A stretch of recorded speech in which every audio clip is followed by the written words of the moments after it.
And we begin the new month with an old problem. A government shutdown looms. The Biden White House wants Congress to take action, but reaching a deal might not be easy. Here's Josh Croup with why it matters.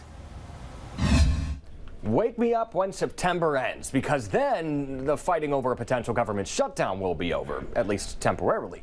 Hopefully.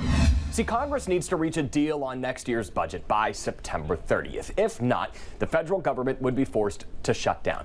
That means federal employees would be out of work, food assistance benefits could be delayed, so could flights. It would be a serious problem. I'm hoping that there's greater maturity to prevent that from happening. Here's what you could expect to hear your elected officials arguing about over the course of the next few weeks, if you haven't heard the squabbles already. Remember that separate fight about the debt ceiling earlier this year? Well, back then, Democrat and Republican leaders agreed on how much they should spend on some things moving forward. But some Republicans out there are still pushing for more cuts. While they work on these long-term budget bills, the White House wants Congress to pass a short-term funding plan that would include adjustments to food aid provided through WIC. This is something that Congress can do. They can prevent a government shutdown. Lawmakers could also pass a stopgap funding bill. It would fund the government through December and give them more time to work on the larger bills. The most recent shutdown lasted a record 35 days into 2019. Former President Trump was fighting with Democrats about funding the border wall. I am proud to shut down the government for border security, Chuck.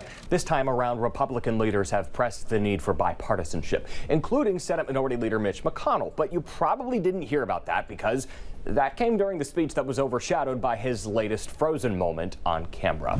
Nearly 8 in 10 voters at a new poll say a shutdown should be avoided. If it isn't, people could lose benefits, services, and paychecks. And that's why it matters. Josh Croup, 13 Action News.